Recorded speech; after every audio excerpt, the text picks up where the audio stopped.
right, good evening all, good evening. Thank you to President Gilligan for hosting us, the amazing Emerson College and Arts Emerson team who brought this, is truly a production, brought this production together and is in partnership with Boston While Black around programming and serving our members and making sure more of our residents have access to theaters like this, like the one we're in. Thank you to my amazing Boston While Black team who made this happen as well. DJ Mott, who got us ready for tonight. All of our special guests who are joining us here at the Paramount Theater and our Facebook Live and YouTube Live virtual audiences.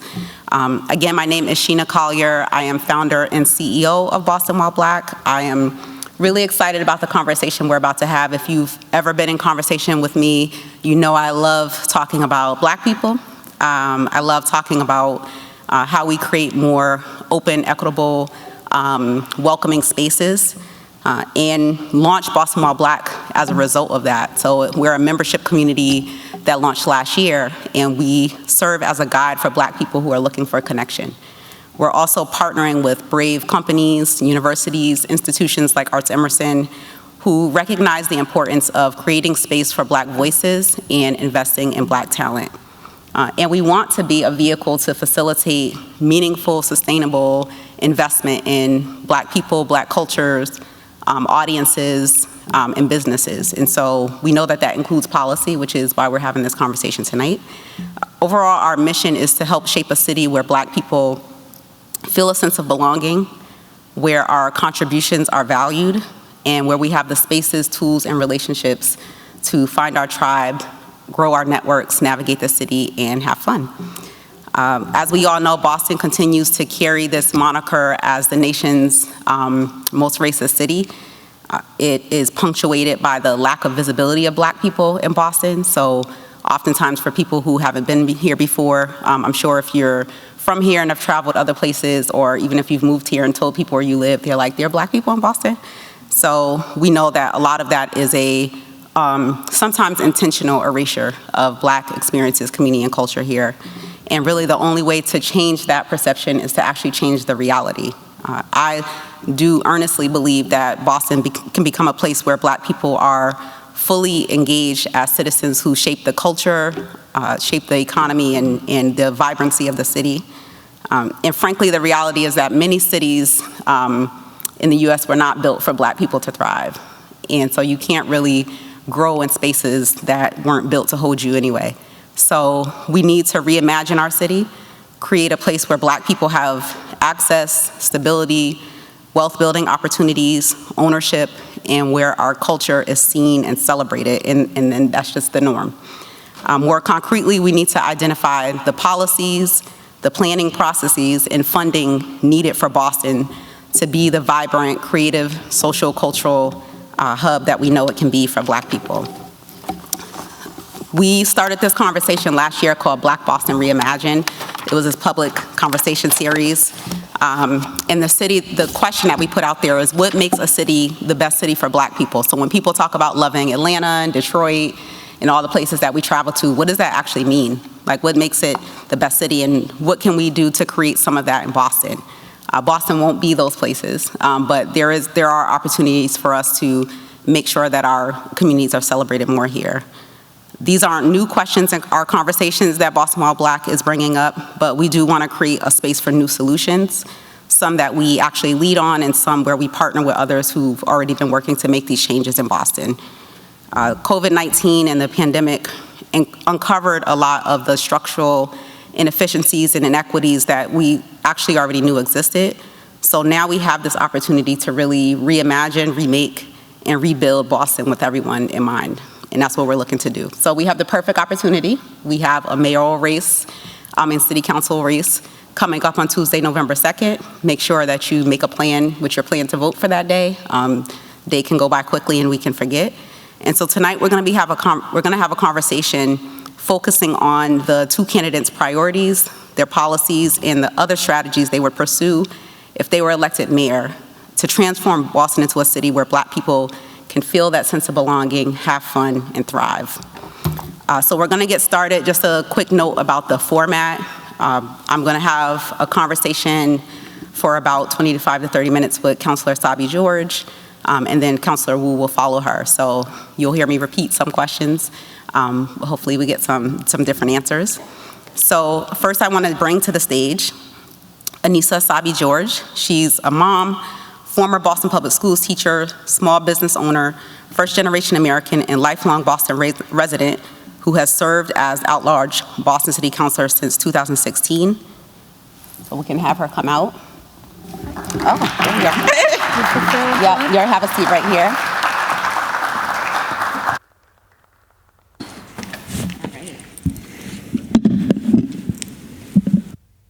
This is kind of like Saturday Night Live. We haven't had any dress rehearsal, so we appreciate your grace as we are making this happen. But welcome, Counselor. Thank you very much, Sheena. I don't know about Saturday Night Live. I'm not going to tell any jokes. You can't get here from there. But thank you for joining the Boston While Black in-person and live community to have this discussion on your plans around investing in Boston's Black experiences, community, and culture. I do want to note that I'm going to jump right into our questions because we want to use our time well, but we sourced these questions. So Boston While Black team and members came up with these questions, but we also talked to a number of Black-owned and ran organizations and businesses, including the Teachers Lounge, Urban Labs, Voices of Liberation, Black-owned Boss, BAMS Fest, and the Boston Black Hospitality Group. So you'll hear a lot of issues that people across the city care about. So we're going to jump right in on the brand of Boston. One of my favorite things to talk about. Recently, a couple of conversations that have come up. So Dart Adams, who's a journalist and native Black Bostonian, wrote last month in Boston Magazine that one of the things that contributes to Boston's negative brand perception as it pertains to Black people is this lack of visibility and erasure of Black people in local Boston media. And then earlier this week, on the heels of this race, I don't know if you saw, WGBH interviewed a number of Black people born and raised in Boston who now live in Atlanta, to ask them, depending on the mayoral race, would they come back? And they said they didn't really care who became mayor. They would never come back to Boston. And so they referenced things like the ease in finding successful Black people in every corner in Atlanta, past and present lawsuits over discriminatory entry policies at downtown Boston venues, and the fact that neighborhoods like the Seaport, where the development followed a pattern of excluding Black residents, is still possible. So my question to you, in order to convince those who grew up here to stay or come back, in order to recruit and retain the Black talent we need to work in places like Boston Public Schools, where we only have 23% teachers who identify as Black or Latinx, or our tech sector across the state where only 5% of workers identify as Black, what city departments and other institutions need to be focused on this issue? How will you work to combat this perception that's very much fueled by reality? And what measures would you look at to know you're making progress?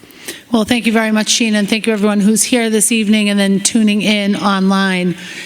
I appreciate that you've penned or asked the question with sort of a lens of the Boston brand, because we've talked a lot as a city and we've made some moves as a city on rebranding. So we've got this all-inclusive Boston effort right now. And it's important to say that out loud in order to set certain goals and set and fix and repair an image that is broken, but it's for real broken. So just saying out loud we're an inclusive city doesn't actually make it so. We need to make sure that beyond just a few places that Black Bostonians find themselves in leadership, part of talent that is excelling and successful, and really part of our city's culture overall, not just in a few pockets. So it's about city departments, certainly within education. As a former educator, it's so important that our teachers, that our educators, school leadership looks like the students that are being taught in the classroom, that there's a very direct reflection. In city government, in leadership, when I think about the work I need to do to build my cabinet, it is to make sure that I have a racially diverse cabinet and that I've got experiences at the table that are well represented, but that I also then empower them, because we can do the beautiful photo op and you all know what that photo op looks like. But if there isn't an empowerment, if there isn't an authority that's given and shared leadership with that team, it's not real, and I'm committed to making it real. We see that certainly within our police department. We see that certainly within even basic city services around around public works, for example. Leadership needs to reflect the city in which it serves, and that goes through sort of all aspects of our society. The private industry, our institutions in the city, whether it's hospitals and universities, and the private sector, big tech that's coming here in droves, needs to reflect the city in which it serves. And we have the talent here in Boston. We need to certainly work on additional training and creating those real pipelines. And then you talk about nightlife, culture, the art community, and how do we incorporate the diversity of this city into all of those things with a particular interest, and I certainly have that interest in making sure that the Black community specifically is a part of that success, and that's how we get to a truly inclusive Boston.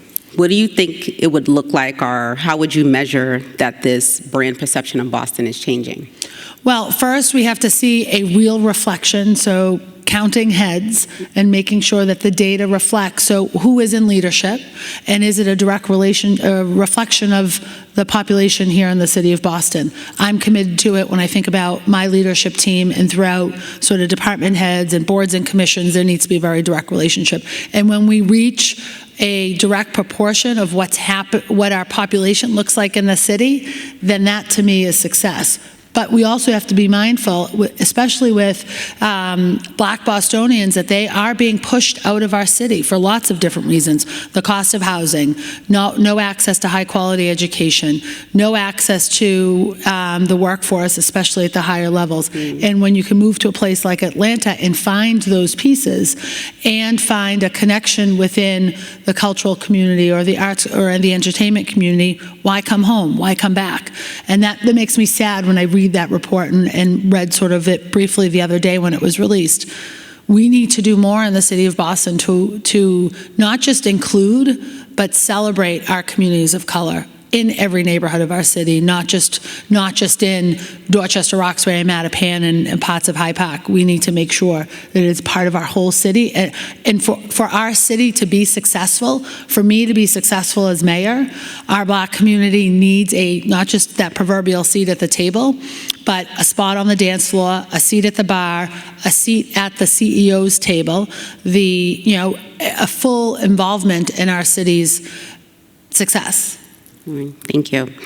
Along with that, so part of what we do through Boston One Black is we partner with a number of corporations around the city to say, hey, let's partner around the diversity, equity, inclusion, belonging work that you're doing. And while you're making your efforts inside, we'll help them to create the city that they want to live in. And one of the things, talking to one of our companies recently, that came up, you would think it had something to do with like being promoted to a certain position or having a better wage. She was like, where are the festivals in Boston? And like, where is the brunch scene?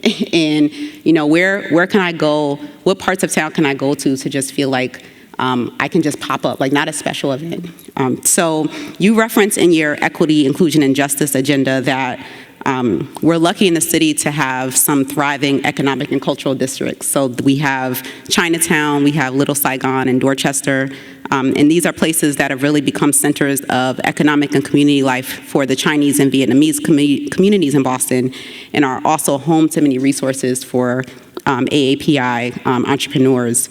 What neighborhoods do you see as having the immediate potential to become similarly vibrant hubs for Boston's Black communities? How do you plan to support existing ones like the Roxbury Cultural District? And how do you plan to work with entities like the Boston Cultural Council and Mass Cultural Council to designate these additional areas? Like, who needs to be in the conversation? What does that process look like? And very early in your term, how could we start to make that a reality? Yeah, no, it's a great question. So I think it's important that we're thinking about the creation of these specialized cultural districts to celebrate the diversity of this city. But I don't ever want it to also mean that that's the only place in which that culture and that diversity is celebrated. It really does have to be a citywide initiative. And we know that Roxbury, in many ways, is the hub of the Black community. But it shouldn't just be celebrated in Roxbury. I've committed through this work and from that equity, inclusion, and justice plan, $100 million investment in the Black community. And now that's sort of a broad, big statement. I will also acknowledge that $100 million is, although a big dollar amount, not something that is forever lasting. And it gets spent pretty quickly.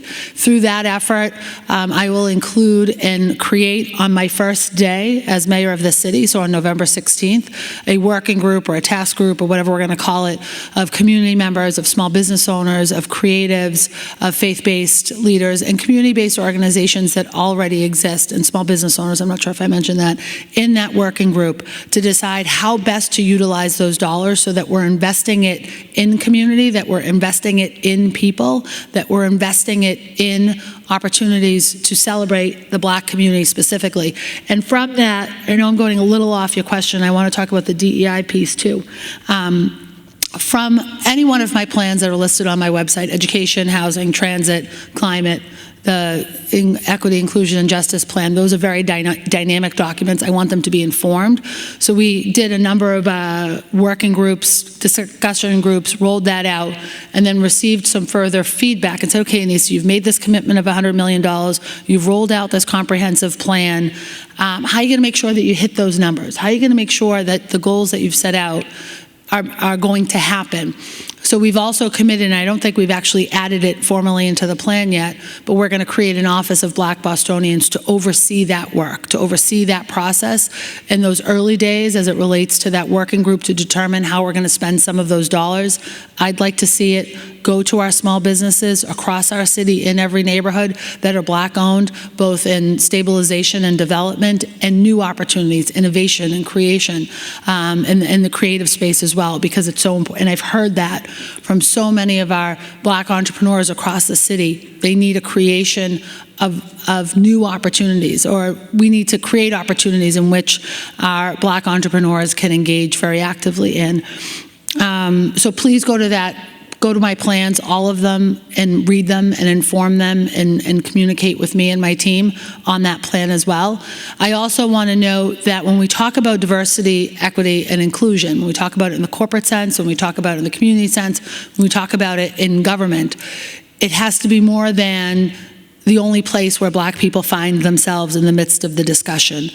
And I think sometimes we fall sort of victim to that. Okay, well, we've got, I'm going to empower my chief of equity as it relates to my job as mayor of this city. So we're likely going to have a person of color in that role, and it will likely be a Black person.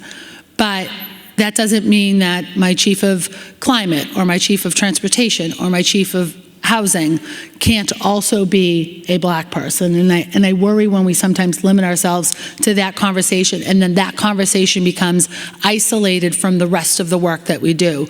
So when I think about the work I will do as mayor around housing or education or transportation or climate, whatever the case might be, that each of those chiefs is center to their work is also equity.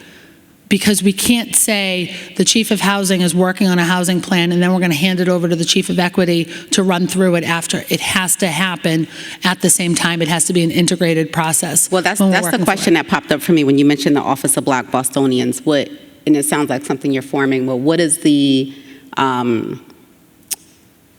power, for lack of a better word, or what type of authority, does that office have? Because I agree with you. I think it's important to have focused efforts. I have Boston with Black. I do think that's important, but also making sure that people aren't doing over here work. And so how is that office going to inform the rest of the offices, the rest of your chiefs? So a lot of that has come from that $100 million investment that I'd like to make sure that we're spending those dollars the right way, that they're engaging the Black community specifically around opportunities for economic development and, engaging in the workforce and building business, that there is a specific opportunity around housing. I want to make sure that we're increasing the number of homeowners who are Black in our city, and the discrepancy between white homeowners and Black homeowners. We've got over 70% of white families own their own home in the city of Boston. It's 33% for Black families.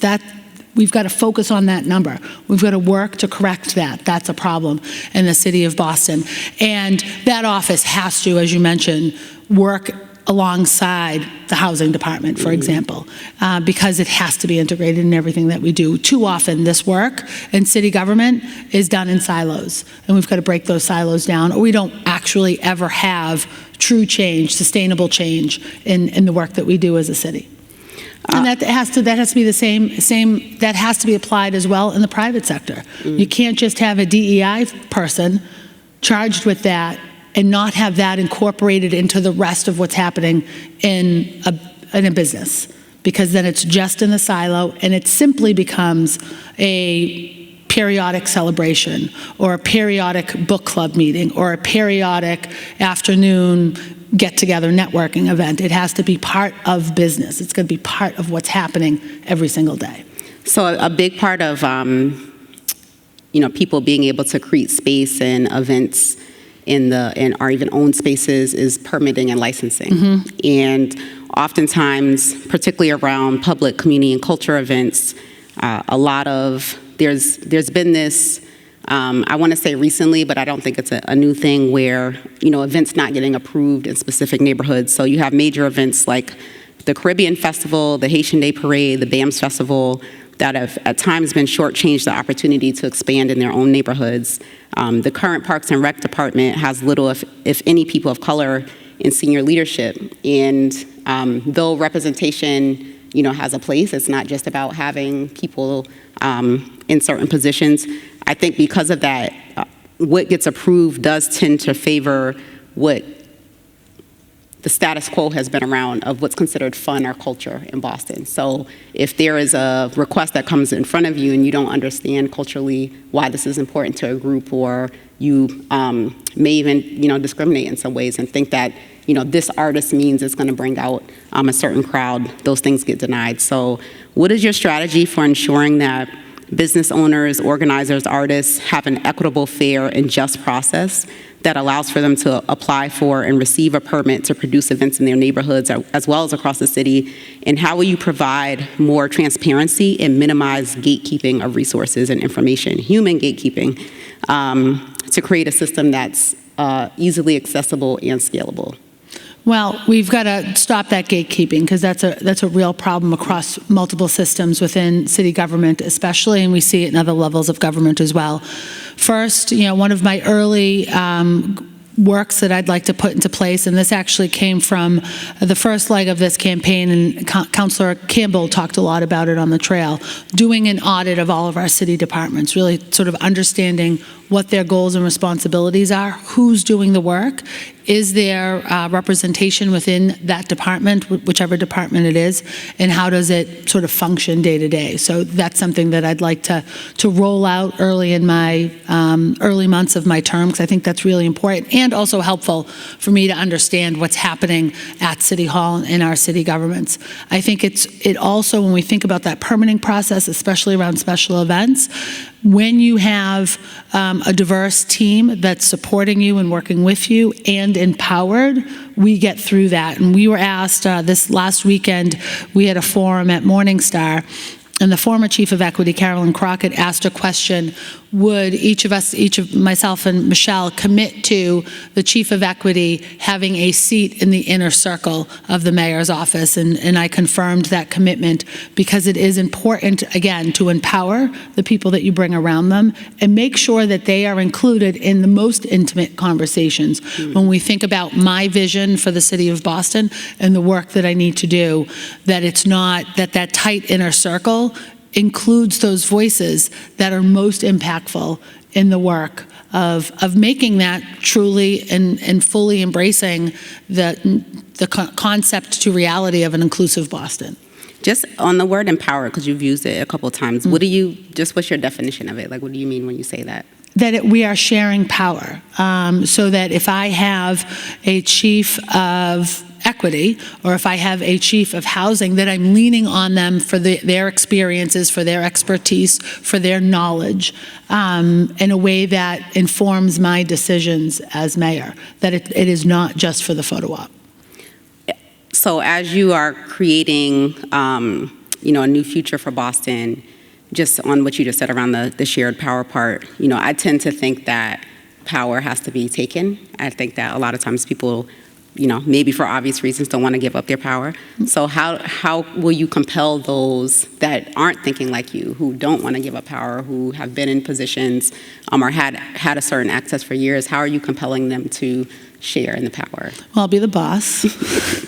So, and I think you do lead by example, and making sure that those that are at, if we go through the levels of government, my cabinet being sort of the senior leadership, that those that I bring around me have a shared philosophy and sharing powers. So with their department heads, with the boards and commissions that work within each one of those areas, also lives with that value. That's a value for me, and I don't know whether that comes from the classroom or if that, because in a school setting, you need to rely on others to help you with your work, because you can't give a child everything he or she needs without some help, without sharing that responsibility. So for me, it really has to be, teamwork makes the dream work. And if we don't have a solid team leading at City Hall, and certainly I look forward to being mayor, I look forward to being the big boss, but I can't do this work alone. And you need to trust and empower the people around you to help you with that leadership, to help you with that work. Thank you. So a few years ago, I came across this quote that says, safe and equitable spaces, particularly for Black people, is economic as it is social.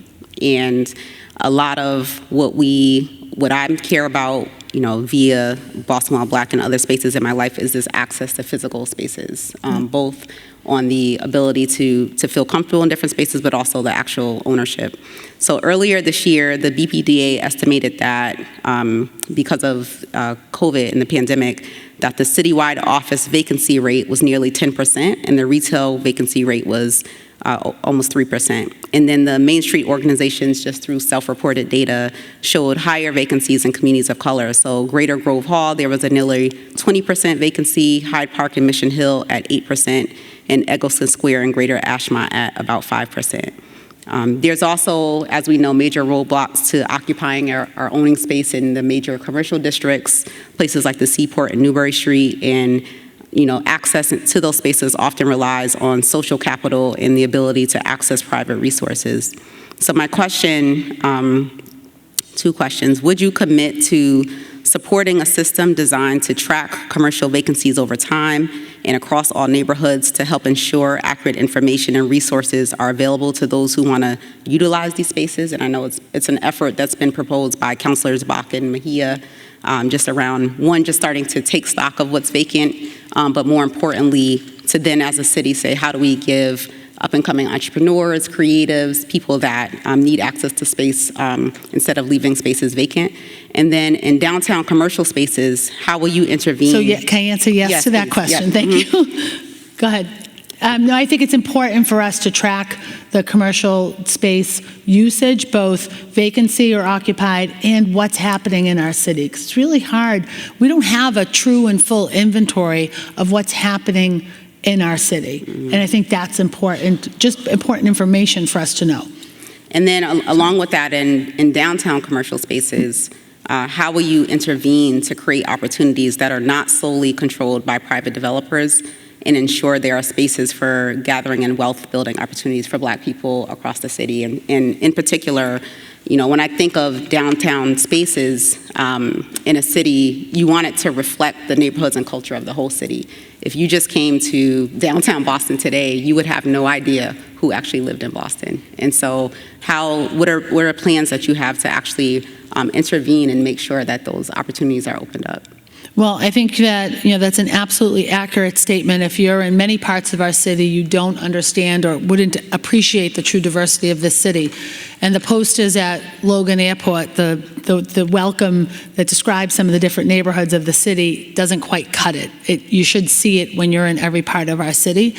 I think we've got to move towards, especially as it relates to some of the private and commercial private developments in our city, as we look to create more affordability on site with a lot of these larger developments, we've got to create opportunities for commercial affordable to exist in each one of our cities, and that's about retail, front-facing space, as well as back office space, when we think about the lawyer or the accountant, not just the retailer or the restaurant owner, we've got to create more of those opportunities across our city and work in partnership with our large commercial property holders in this city around that diversification of who's in their spaces.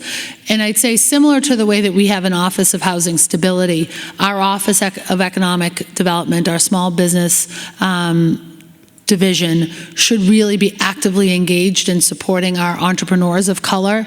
In addition to that $100 million specific investment to the Black community that's been left sort of widely open for discussion on how it'll be allocated, we've been very specific as a team to identify $50 million to entrepreneurs of color across the city. Some of that will go to support the work that's happening in our main streets, because our main streets are really either thriving in some ways or struggling in other ways, and they need an influx of resources and some capital to support the small businesses that they work with. But outside of our main streets districts, there are pockets of small business owners that are struggling, and we've got to invest. And in the end, it's access and opportunity. It's also capital.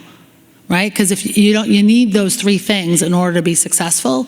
And the city right now, especially with these federal dollars, has an incredible opportunity to create sustainable change for entrepreneurs and entrepreneurs of color especially. And with this capital, we can really help make it happen and create better access to those opportunities. Thank you. I have so many follow-up questions, but I know we have to wrap up. So I'm going to ask this final question. Very specifically about your first 100 days, and just what do you want the people of Boston to know about where you plan to make an immediate impact in your first 100 days to begin creating this city that's a more vibrant social, cultural, and creative hub for Black people? No, it's a fantastic question, and those first 100 days have gotten full because that's what we do in politics and campaigns. We talk about those first 100 days. I want to tell you very quickly, on my first day as mayor of the city, on that November 16th, we will kick off our search for a new Boston Police Commissioner that will be community-led. We will roll out an implementation plan on the BPD task force recommendations around greater transparency and accountability and diversity, especially within the Boston Police Department. I will also extend the public health emergency as it relates to Mass and Cass and some of the work that we need to do on day one at Mass and Cass. Also, we'll begin the work with the Boston School Committee. We will have 2 openings and likely 4 openings as December approaches. So that work has to start literally on day one. And within those first 100 days, it's certainly a great deal of my focus will be on the Boston Public Schools because of the budget cycle and the need to get to at least an initial budget for the entire school department before the end of the calendar year. So those are early days. I've also committed to the Black Boston Hospitality Council for their.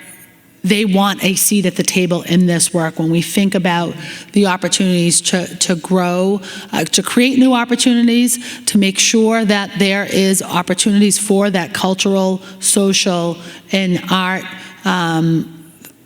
a thriving art community, especially as it relates to our Black community here in the city. So I want to invite them to the table. I also, just for the audience here and those that are listening, starting November 3rd, the day after election, we will start our effort in earnest around the transition. We've got a small group today focused on it. We'll have to expand that obviously the day after. So I would love suggestions from all of you on joining that transition team and making this work for a truly inclusive Boston, because that's what our goal is. And I would love you to have a seat at the table. Thank you. Thank you, Councilor Essaibi George. So we're going to transition you off.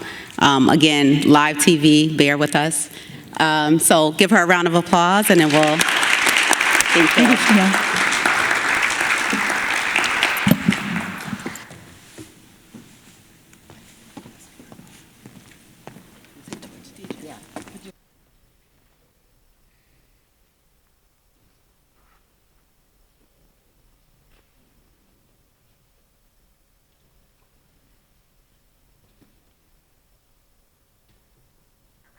Bearing with us. Oh, wait a minute, we're losing somebody. Where are you going? So we're going to bring on our next candidate, Councilor Michelle Wu. She is the first Asian American woman to serve on the council, first elected in 2013. She served as council president from January 2016 to 2018, the first woman of color to hold that position. So thank you. Welcome to Councilor Wu. Hello. For having us. Yeah, no, thank you for being here, bearing with us as we're making our production work, and just wanted to share with you, as I shared with Councilor Essaibi George, that our questions are created by our team and our Boston Well Black members, but also from a number of other Black-led organizations in Boston, including BAMS Fest, the Black Hospitality Coalition, and other Black-owned Boss and others who have contributed. So thank you for being here. My pleasure. So we're going to jump right back in, focusing on Boston's Black population. And I'm sure you saw the census numbers that came out, the 2020 numbers, I know are being questioned and disputed as far as the accuracy, but a little after the census came out, it was reported that though we are a majority people of color city, we have seen a decline in our Black population over the past decade. So even as our overall population is increasing, the number of Black residents has actually decreased by almost 9,000 people from 2010 to 2020. A lot of that decline can be seen in Mattapan and Roxbury, whereas cities and towns around Boston, so Brockton, Randolph, Stoughton, are actually seeing an increase, average 13%, but in Stoughton alone, a 76% increase in the last 10 years. And so we know the Boston Planning and Development Authority, or the BBDA, which, for folks that don't know, is the public agency that is over city planning and development for Boston, uses census data for neighborhood planning. And so how will data like this impact how Black people get considered as we plan for the future of Boston? And what are concrete policies or processes you'll put in place to address this population loss? Yeah, so first, I'm really honored to be here in this amazing space and with this amazing organization and group of organizations sponsoring this. The numbers that you point out really speak to not just the trends and the urgency of what we're talking about, but the need for this very conversation and the community that is built up around providing a home and a welcoming place and an anchor for Black Bostonians. My philosophy in city government is it's important to know the data. Having that clear understanding should guide how we make decisions, and we should be thinking about how the outcomes are directly measured in those numbers. But there's always a little bit of a gut check too of do these numbers match what we're seeing in the community, or do they reflect a different side of what we're seeing? And I think those numbers actually, in fact, tell the story of what we see, hear, and feel from community members. That the pressure, I mean, you can go to any neighborhood across Boston, Roxbury, Dorchester, Mattapan, and Hyde Park, neighborhoods where you see families who have built up communities, have put down roots, have been plugged in almost every way. The number one concern when someone opens the door as you're knocking on the door, ringing the doorbell, is how do I afford to stay? And so housing costs, the transportation access, schools, everything is layered on top of what feels like a harder and harder situation for families of color, particularly Black and brown families, to have a stable foothold in our city. The pandemic has made this worse, not just in terms of economic stress and people pushed over the edge when it comes to housing costs and back rent, but our economy has changed now as well. And so many of the jobs that were originally built on foot traffic and thriving full buildings now are still struggling. Small businesses shut down across our neighborhoods. And so this is really a moment to not just say, okay, we need to change the levers around cost of living. No, we need to rethink what our city's message and story and draw is as a community overall, and how we're going to get people back in person, because we can't miss out on what Boston represents, and that includes making sure there's a focus on Black and brown young people, families having a foothold and a home, but also a community. Thank you. Along with that, the housing piece, so I've often joked that Boston is an expensive city with no amenities. because people move other expensive places, but you kind of feel like I'm paying all this money and I can't even take the train past, midnight. So a big part of that is around the brand perception of Boston and just how we are viewed by people that grew up here, people that move here, and even people who have never been here.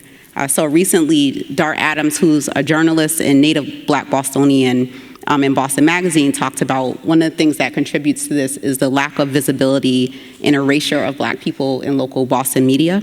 And then earlier this week, WGBH interviewed people born and raised in Boston who've moved to Atlanta about the mayoral race, and they all declared that they didn't care who became mayor, they would never come back to Boston. And some of those reasons were about the ease in finding successful Black people on every corner in Atlanta, past and present lawsuits over discriminatory entry policies at downtown Boston venues, and the fact that a neighborhood like the Seaport is still possible, where people are categorically excluded from a neighborhood.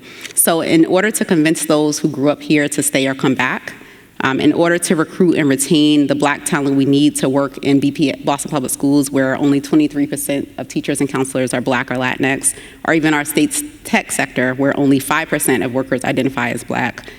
How will you work to combat this perception that's very much fueled by reality?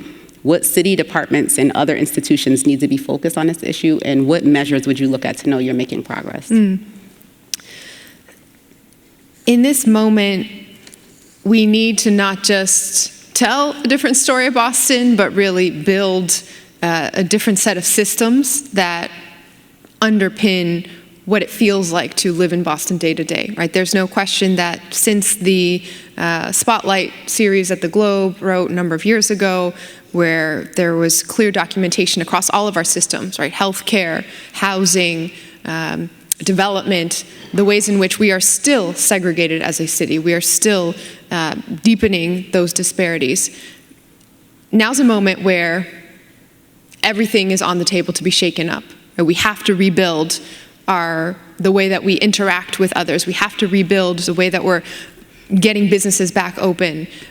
Who's going to step into all of the vacancies across the city, not just in Roxbury, Dorchester, Mattapan, but getting Black-owned businesses into venues and vacancies up and down Newbury Street, downtown, Seaport, and ensuring that we're addressing the structural issues there as well as the access to capital. Right? So if you just look at, speaking of the Boston Black Hospitality Coalition, you just look at the number of restaurants in Boston that are Black-owned restaurants with liquor licenses, we've been several conversations, somewhere between 4 and 8, right? And this is in a city with thousands of liquor licenses. There are some legal mechanisms there that we need at the city level to go up to the state and secure changes for. But that's not enough just to have the law changed and now to have the possibility that it could be legally a little bit easier to get through processes, to have the permissions and permits to open. There's still a whole question of financing, building out the spaces, finding the locations that are currently available, and city government can really step in all those fronts to set aside funding from our federal recovery money specifically to aim at tripling the number of Black-owned restaurants with liquor licenses, which then become hubs for jobs, culture, community, vibrancy in our neighborhoods. We need to think about how we are connecting our communities through transportation too. That's why I've been pushing so much for transit access. Late night tea has already come up. We are missing out on a whole sector of our economy right now with the burden on those working the third shift, right? Often residents of color, essential workers, and folks who are in the hospitality industry, in the service sector, who are bearing the burden of having to pay for transportation or find a way or have that attached to the employers. I think there are fundamental issues around how we can balance and create space for people to be professionals and start families in this city. The absence of childcare in so many of the communities with the highest number of young kids in Black and brown communities is something that the city has to remedy. we have funds coming down, but unless we take the action at the local level to really be intentional about equity and how we are restructuring the systems, just putting the funding to what's there now will actually exacerbate inequities. And so I think there was a subpart about city departments that are involved. City departments are institutions. Just who should be concerned about the brand of Boston, and how should they be engaged around this? So one, I'm trying not to make too much news these days, but I'll just throw this out there. I've mentioned at a previous forum. I want us to get to the place where we are looking at the actions of departments as they exist, but also reimagining what's possible if we were to move away from having to keep the structures and momentum and inertia how it's been. We often think of city government and government in general as a place where you take the steps that have the highest probability of not failing, right? Because stakes are high, you're using taxpayer dollars, there's a need for accountability and scrutiny. But when we do that, the most we ever get is incremental change, if that. And we've been spinning on so many of the systems, housing, education, development. We've been seeing things just continue on the status quo year after year. We need to move to a mindset where we are testing out lots of different approaches, some of which will fail, but moving away from that culture of no and being afraid of that to instead say some of what we're going to test out will be the transformational approaches, right? To have a chief possibility officer to think about how we are changing the very structures of government and how we're connecting with community on that. And then another piece I'll mention in addition to housing and education, all the organizational pieces that I've already talked about, is arts and culture. I really believe that this moment is Boston's moment to step into being a city that is known for hospitals, universities, and arts and culture right up there with every other industry. This is what will be transformational as we're trying to be that city where people can't miss out on except coming in person and experiencing it. Our venues have struggled, our organizations have been pushed over the edge, but between the vacancies that are there in our spaces, the funding and the vibrancy that would come from really directing investments for our arts and culture and restaurant and entertainment scene to truly reflect our population, our diversity and demographics, that's not only jobs, it is keeping, retaining, attracting people from all around the country that we badly need for our economy to grow. So when you go to the mayor's conference in Atlanta and run into a couple of these folks from Boston who have said that, what are you, by the end of your first year, going to be able to say to them about why they should move back to Boston? Like, how are you showing, or promising them, or showing them like how their experience would be different here? We are so by whatever time this is in the first year, we are a more connected city. Our transportation system is working well. It is accessible and affordable. We are a city that has made major investments in opening up and filling our spaces with restaurants and businesses and organizations that have now tripled the footprint of Black businesses that are thriving in Boston.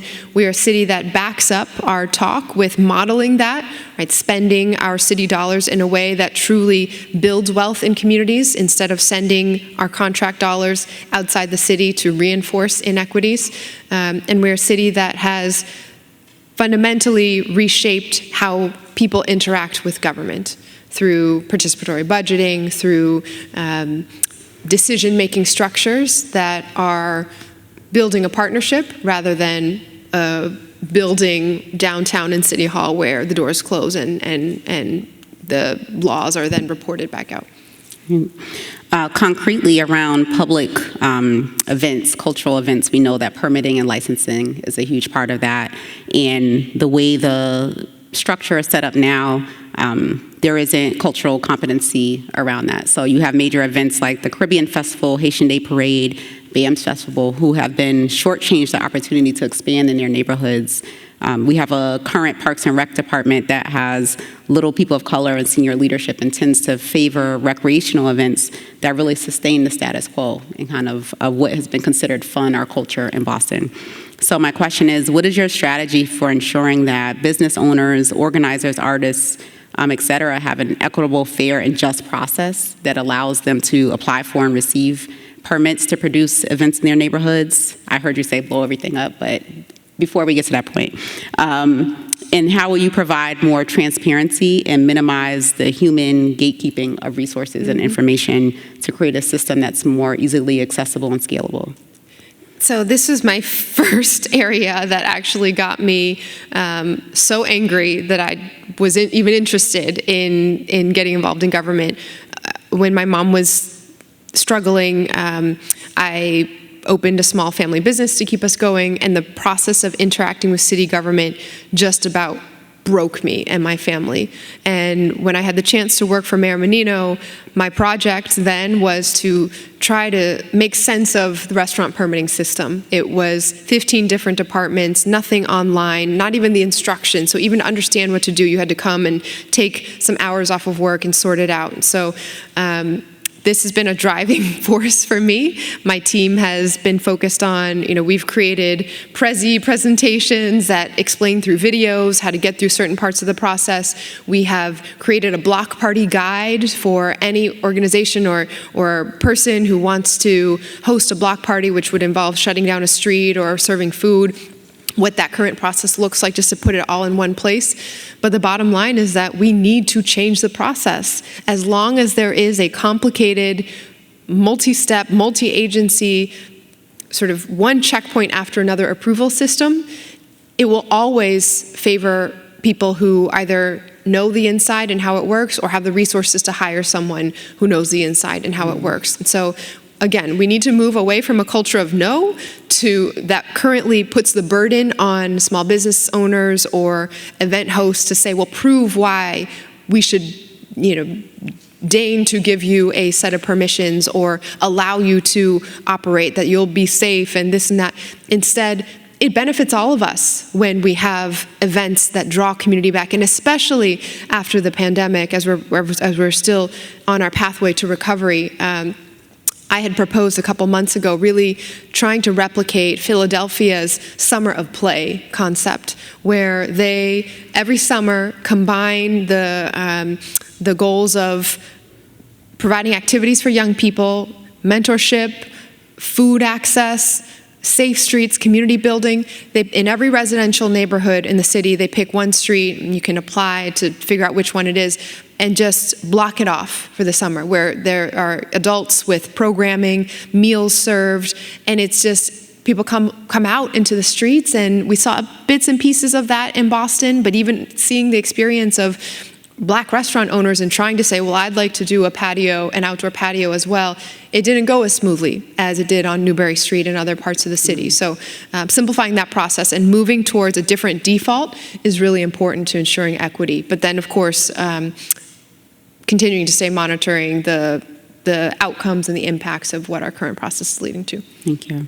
And connected to that, in your equity commitments, you make this reference to harnessing city spending to make full-scale investments in Black communities. I saw the information about the Summer of Play, and one of the questions or things that we're really thinking about is, one, how can Black people have access all over the city and feel a sense of belonging? And how can we also have these cultural and business districts that are concentrated around Black entrepreneurship, play, fun, restaurants and things? So we have 2 thriving ones in Chinatown and more recently Little Saigon and Dorchester. And they've become these centers of economic and community life for the Chinese and Vietnamese communities in Boston. What neighborhoods do you see as having the immediate potential to become similarly vibrant hubs for Boston's Black communities? How do you plan to support existing ones like the Roxbury Cultural District? And in your first 100 days, how would you make this a reality, and who would you work beside to make this happen? Yeah. So I've in my time on the council, I've gotten to serve as chair of the committee that oversees the formal establishment of cultural districts. So I've witnessed, I think, 4 or 5 of them pass through now. In addition to those that you mentioned, there's a literary cultural district that's kind of around the library and Copley, downtown, Back Bay-ish area. There was the original Fenway Cultural District, and there's Boston's Latin Quarter in Jamaica Plain as well. We I think there are pockets of this combination of small businesses, arts, culture, residents, and energy in neighborhoods all across the city. And the Main Streets program should really be a place where we also highlight and invest in, so that we're not just waiting for cultural district designations. Nubian Square, with the potential to see the bowling building and the various small businesses that are there, really connect to some of the new developments that are slated. This should be centering arts, reinforcing the Roxbury Cultural District, and connecting to the history of advocacy and organizing, and some amazing living legends that are still creating national impact from right homegrown in Roxbury. Hyde Park is another area where the small businesses and from Zaz on down are a hub of events and programming. And we saw a couple years ago a major anniversary. I think it was Hyde Park's 150th anniversary, where the length of the street was shut down, and businesses, everyone out there, that should be an annual commitment that we're supporting that kind of major convening. And then, up and down the Blue Hill Ave corridor, let's use the funds that we have now, the recovery funds, the programming, the structures that we set up during the pandemic, to ensure that we are looking at every single vacancy there and supporting Black-owned businesses to really create the mix of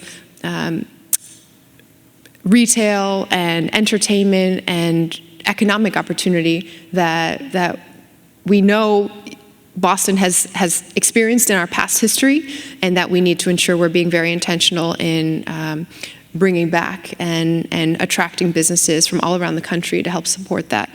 And none of this can happen if it's just words of commitment from any elected official, the mayor or anyone else. And so I see this job as really building a team and creating the partnerships so that community organizations, community leaders are on a regular basis at the table, holding us accountable, but also delivering the names of entrepreneurs, the names of staff members and leaders, and identifying the spaces that we can really get into, so that this is not a theoretical exercise, but really block by block and person by person, we're investing in building this team with energy coming out of City Hall. Okay. You already mentioned around, the number of vacancies around the city. Along with that, there are major roadblocks to occupying and owning space in the major commercial districts. So we've all talked many times about the Seaport, places like Newbury Street, and that access often relies a lot on social capital and the ability to access private resources. How will you intervene to create opportunities that are not solely controlled by private developers, and ensure that there are spaces for gathering and wealth building opportunities for Black people across the city, particularly in those more downtown central districts? And how will you ensure that our downtown is a reflection of what the rest of the city looks like?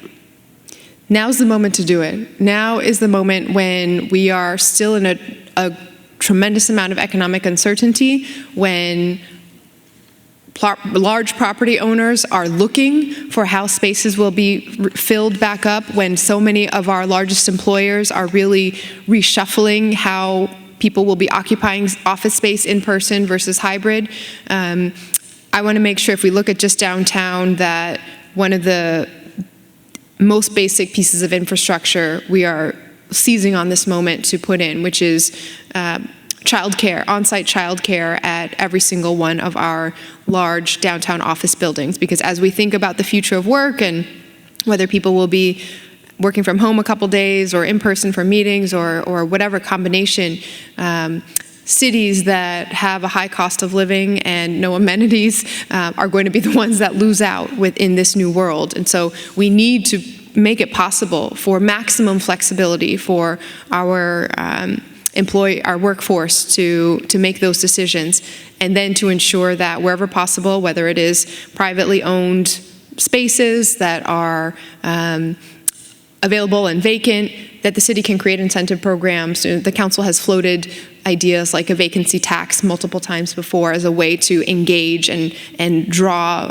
landlords into the conversation. Is that something you support? Yes, I have supported it, do support it, and it encourages even the creativity of, for example, pop-ups that can go into a space and then establish a concept and take root. So I want to make sure that Boston is challenging every single one of our counterparts across the country, that this is the place to come open a business, enjoy, raise a family, and see the diversity of our city reflected in each one of our spaces. Wonderful.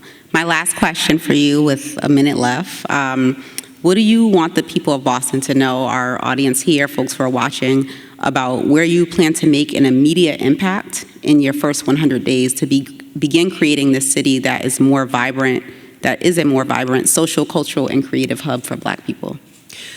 The first 100 days is going to be building the team and addressing some of the most immediate challenges that we have. So from November 16th, knock on wood, to the end of the year, much of this still will very much be a transition of ensuring that we have a cabinet and department heads that reflect all of Boston, that we are moving forward with the major pledges that I have made around a citywide purchasing plan to ensure there's no time lost, that our contract dollars that we will continue to spend to get out of the pandemic and through our recovery are investing in Black and brown businesses in Boston. We need to address the situation at Mass and Cass immediately before winter hits, and ensuring that we are providing supportive housing and engaging the community there. And then investing in our schools so that in this now third school year affected by the pandemic, our families are stable, secure, and have the pathways to really grow and become the workforce of the future. Wonderful. Thank you, Councilor Wu. Thank you for joining us. So I'm gonna quickly close us out. I think DJ Mott's going to come back. We're going to take a quick picture before you scoot off. But thank you again to our candidates and our audience. I hope tonight was informative and helps you make a decision as you head to the polls on Tuesday, November 2nd. Again, make your plan today to vote so that you can make sure it fits into your day. You can visit wheredoivotema.com to confirm your polling place. Please stay connected with Boston While Black to get on our mailing list, hear about how to join our community. In the next week, we're reopening membership. And we're also going to continue to develop this Black Boston Reimagined cultural agenda and want you all to be engaged and informed around it. So we're planning to host more forums, elevate the work that peer organizations are leading on, formally connect with our city and state officials, and hopefully develop this model for Boston and other cities of what it really looks like when cities invest in Black experiences, community, and culture. So thank you all for being here. See you November 2nd at the polls.